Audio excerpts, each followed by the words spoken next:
रख रख त्या रानातून थोडं पुढं जाऊ गड्या, पाऊल थकलं नाही गड्या, पाऊल थकलं नाही.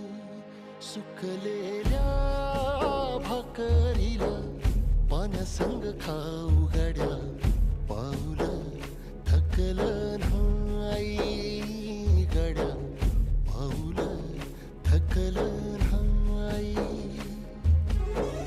झालो बरबाद जरी बसला घाव उरी, कलेची आग सार जाळून विजाईना. अडला घास असा काळा वनवास असा, पण ह्यो ध्यास अजून